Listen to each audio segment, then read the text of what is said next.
Hey everyone, this is Tyler from Craft & Tailor. In this episode, gotta slow down. Hey everyone, this is Tyler from Craft & Tailor. In this episode of Under the Radar, going over a 1968 Seiko Diver. The reference is 6105-8009, and this is a resist-proof variant. So Cam recently did a video on the 62 Moss, which is Seiko's first dive watch, and we'll be sure to put a link below so you can check that video out as well. This watch is the direct successor of that first 62 Moss Seiko Diver. And in comparing those two watches, you can really see the natural progression of the Seiko Dive watch. This is before the watches get much larger in that 44 millimeter range of like the Captain Willard or the Turtle 6309. And it's kind of the sweet spot for people with a little bit smaller wrists like myself. However, they're not so small that people with larger wrists can't wear them. This is really where we see Seiko kind of come into its own with the 62 Moss. It was kind of a little bit more vintage feeling, and this feels very mainline Seiko and kind of where they based all their other dive watches off of. And because of that is why I really like it and why I think it's one of the more underrated vintage Seiko divers out there. Yes, this is a little bit more expensive than say like the Turtles. It is somewhat comparable to the Captain Willards, which succeeded these ones even. This watch really gives me that Seiko feel without the larger case size.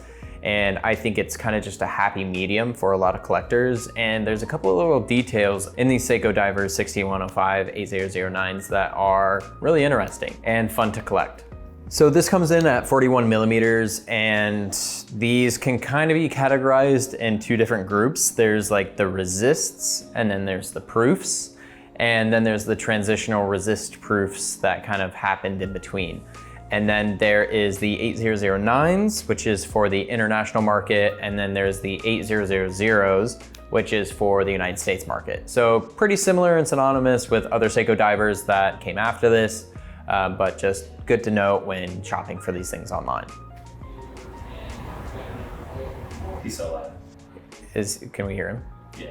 With these models, we see the introduction of the crown at the 4 o'clock instead of the 3 o'clock like it is in the 62 Moss. And I'm gonna quiet down. And of those different variants, there is, different levels of collectability, and then it also kind of is a bit suggestive and comes down to the collector and whether they prefer resist or proof on the case back or the dial. And for those of you who don't know, it's essentially just the text resist or proof on the dial or the case back, and they essentially mean the same exact thing. It's just has to do with water tightness and waterproofness.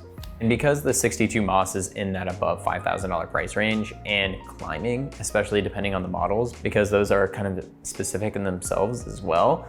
And these are kind of sitting in the more of like the $2,000 to $3,000 price range at the time of this recording. I think that there's a lot of room for these to grow, especially because I feel like I personally see them less than the 62 Moss Seiko Divers, and I see them less than like the Captain Willards, the 6105s, 8110s, or 8119s. And those Seiko Willards have really taken off in value, and they have, wow, that is so loud. One after the other. Can't catch a break. And with the success that we've seen in the Seiko Willards within like the past couple of years and the recognition that they're getting, I think that these really have an opportunity to rise in value, especially because it's in between some of the most notable Seiko divers that were ever produced. The 6105 8000 or 8009 actually shares the same movement as the Captain Willard. However, it just has a different case design.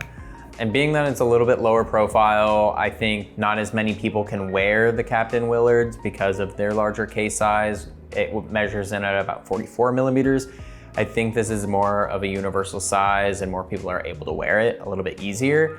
In my opinion, it just makes it a more universal watch. And that's not a knock against the Willard. I love that watch as well. And it's not a knock against like the Turtle, the 62 Moss.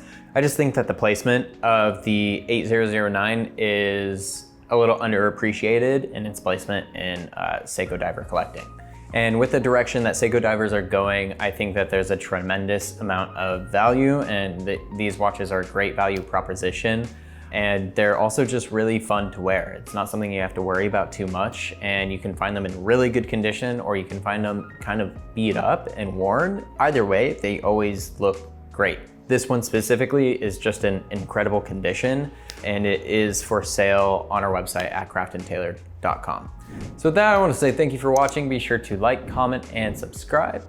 You can follow us on Instagram at craftandtailored, and we are also on TikTok at craftandtailored. You have for watch questions, we are here to help. You can drop us a line at craftandtailored.com. We'll see you in the next one.